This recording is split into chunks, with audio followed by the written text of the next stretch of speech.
Beberapa waktu lalu, Pongki sempat review TWS E60i dari PX. Dan jujur aja, performanya cukup bikin terkejut di kelas harganya. Nah, sekarang hadir versi yang lebih baru dengan selisih harga yang gak jauh beda, tapi membawa fitur yang lebih banyak. Nah, pertanyaannya, apakah fitur tambahan ini cuma sekedar pemanis di atas kertas atau emang bikin pengalaman pakainya jadi jauh lebih baik? Karena itu, langsung aja kita bedah. Seperti apa detailnya? Let's check it out.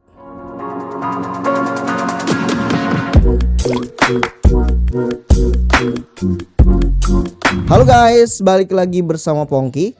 Setelah sebelumnya sempat bahas PX E60i, sekarang Pongki kedatangan PX E80i yang hadir dengan beberapa peningkatan menarik.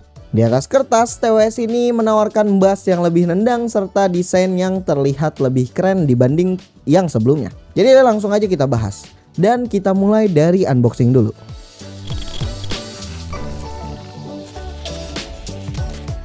Secara kemasan, PX E80i masih menggunakan konsep yang sama seperti E60i, yakni memakai box model 5 panel hanger yang cukup umum digunakan pada produk aksesoris gadget. Kemasannya sendiri terbuat dari karton tipis dengan dominasi warna putih yang dipadukan aksen merah, hitam, dan biru. Selain itu, box ini juga tergolong punya desain yang rame tapi rapih. Gimana enggak? Karena outline produk, branding, selling point, sertifikasi singkat, sampai informasi produk ada semua di dalam satu kotak kecil ini. Dengan isi sepadat itu, layoutnya rapih banget, jadi nyaman buat dibaca. Nah, setelah lihat desain kemasannya, sekarang kita lanjut ke bagian yang lebih penting, yaitu isi paket penjualannya. Dan pas kita buka, di sini terdapat beberapa kelengkapan seperti satu buah charging case, satu buah kabel charger Type A to C sepanjang 30 cm, dua pasang eartips cadangan ukuran S dan L, dan gak ketinggalan satu buah manual book. Untuk kelengkapannya kurang lebih standar aja ya guys. Kita dapat eartips cadangan sama kabel charging, jadi gak ada bonus atau aksesoris tambahan yang terlalu spesial.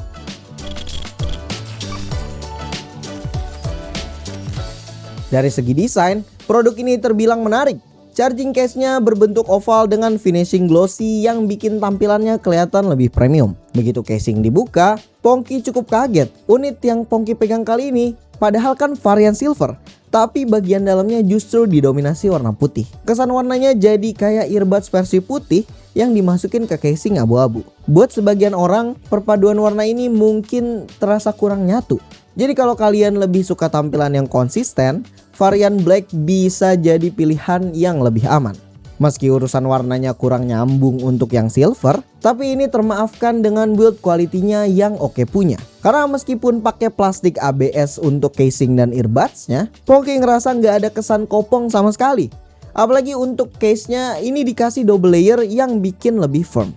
Nah, kesan firm itu makin mantep ketika mengetahui kalau dimensi dari produk ini tuh nggak sebesar itu. Karena secara ukuran dimensi casing TWS ya cuma 5 x 4 cm dengan ketebalan di 1 cm. Sedangkan earbuds-nya ada di 3 x 2 cm dengan ketebalan di 1,5 cm. Untuk dimensi segini sih aman banget ya buat masuk kantong. Apalagi untuk earbuds-nya juga nggak beda jauh sama AirPods Pro second gen. Jadi di kuping tuh ngepas banget dan kayak berasa nggak pakai apa-apa. Fittingnya yang ngepas tadi juga disempurnakan dengan eartips karet yang bikin gripnya jadi lebih mantap. Ukuran dimensinya yang pas dan kayak berasa nggak pakai apa-apa tadi nggak lepas dari bobotnya juga. Karena pas kita cek, produk ini punya bobot case only di 32 gram, earbuds only 9 gram, dan ketika keduanya digabung akan menjadi 40 gram. Ini sih menarik banget ya, karena ya bisa dibilang enteng lah, masuk kantong aman, di kuping juga aman banget. Selain hal-hal menarik tadi, di sini Pongki nemuin satu catatan kecil. Produk ini sayangnya nggak ngasih info tentang adanya IP rating atau enggak. Jadi menurut Pongki sebaiknya kita cari aman aja ya. Selanjutnya, kita bakal bedah desain dari produk ini. Charging case TWS ini kelihatan kerennya ketika ternyata di bagian depan ada LED battery display. Jadi kita bisa lihat langsung tuh indikator baterai chargingnya sisa berapa persen. Selain itu, bagian depan ini ada logo PX Simple berwarna abu-abu. Lalu kalau kita tengok ke bagian bawah, terdapat port USB Type-C untuk charging. Sisanya ini polosan aja guys. Kesan minimalisnya juga dapat banget. Cuma yang lagi-lagi seperti E60i kemarin, produk ini juga masih belum punya tombol reset di charging case-nya. Lanjut lagi kepada bagian dalam casing, isinya simple banget. Cuma ada informasi produk sama kode produksi. Selebihnya bersih tanpa ribet. Buat konektor chargingnya masih sama kayak E60i, pakai leaf spring contact bukan dual pin. Secara desain tipe ini emang lebih aman dan awet karena nggak gampang rusak atau ketekan. Dari charging sekarang pindah ke earbuds-nya. Earbuds produk ini punya desain bertangkai yang secara umum paling banyak dipakai. Bentuknya sendiri masih umum banget, dimana ada bagian housing yang dihubungkan dengan tangkai. Nah, tangkainya sendiri secara desain menarik banget.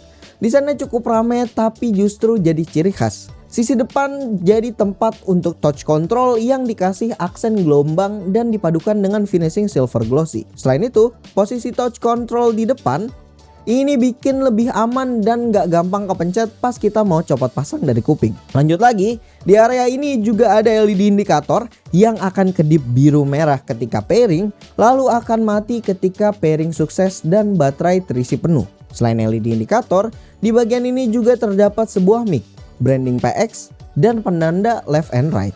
Geser ke bawah sedikit, baru ketemu magnetic charging connector. Sementara bagian belakangnya polosan aja. Pindah ke bagian housing, looks-nya clean banget guys. Cuma ada 2 buah air fan yang secara fungsi bikin kita pas pakai TWS-nya jadi nggak terlalu kedap. Selain itu, di salah satu air fan, Pongki bingung ngapain dikasih info left and right lagi ya. Padahal kan udah ada di tangkainya tadi. Kalau kita geser lagi di samping info left and right, terdapat ear tips yang di dalamnya ada nozzle filter. Bentuknya oval dan lubang filternya juga kecil-kecil banget. Ini kalau kalian gak rajin bersihin, rawan imbalance guys. Soalnya kalau ketutup sama keringat atau kotoran sedikit aja, beberapa lubangnya bisa ketutup. Jadi kalau beberapa bulan pakai kalian udah ngerasa suara kanan lebih kencang ketimbang kiri, langsung aja dicek nozzle-nya. Dan kalau kotor, bersihin aja.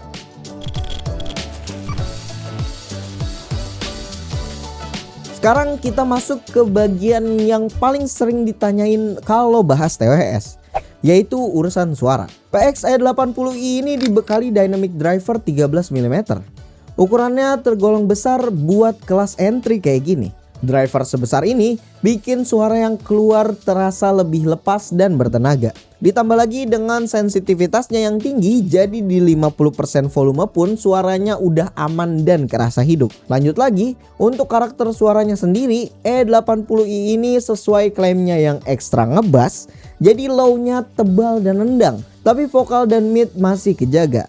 Jadi nggak ketutup bass lah. Sedangkan di bagian treble juga udah lebih rapih dibanding E60i yang cenderung bright. Bahkan di volume tinggi, high-nya masih aman dan nggak nusuk. Jadi kalian mau pakai volume 50% kayak 100% kayak ini masih aman banget guys. Selanjutnya, nilai plus lainnya ada di separasi suaranya yang jelas. Kanan kiri dan depan belakang terasa kepisah. Dengan soundstage yang cukup luas di kelas harganya. Cara tuning, E80i ini cocok banget buat kalian yang doyan pop, EDM, atau hip hop. Selain dari sisi driver, PX E80i juga sudah mendukung kodek SBC dan AAC.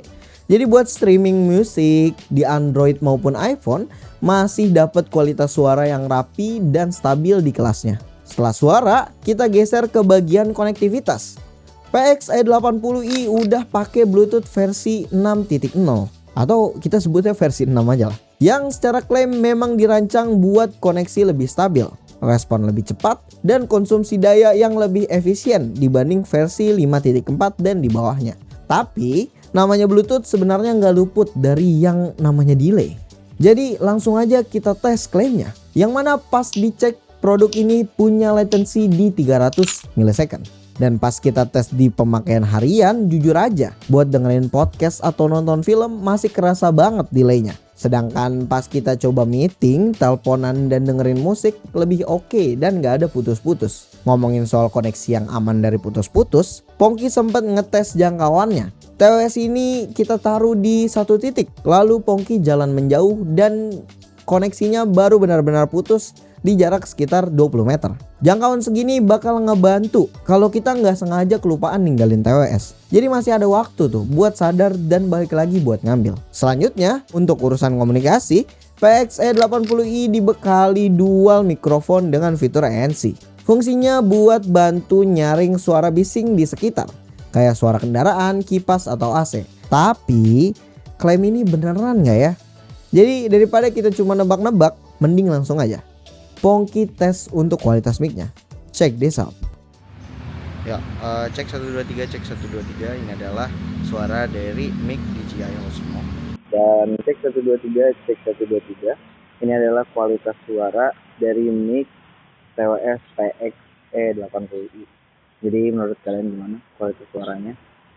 Udah kedengeran jelas belum? Ini kebetulan di kondisi jalan raya ya, di jalan raya. Harusnya banyak noise, tapi gimana menurut kalian? Apakah noise-nya udah ke handle dengan baik, mic-nya suaranya masih jernih atau enggak? Langsung aja tulis menurut kalian di komentar. Udah puas bahas kualitas suara dan kualitas mic-nya, sekarang kita bakal bedah untuk urusan kontrolnya. Produk ini udah dibekali Smart Touch Control, jadi semua fungsi dasar kayak play and pause, next preview track, angkat atau tutup telepon, sampai manggil voice assistant udah tersedia lewat kombinasi tap and hold. Memang belum ada aplikasi pendukung, jadi kita nggak bisa custom EQ dan ubah fungsi touchnya. Tapi untungnya semua gestur sudah dijelasin cukup jelas di websitenya.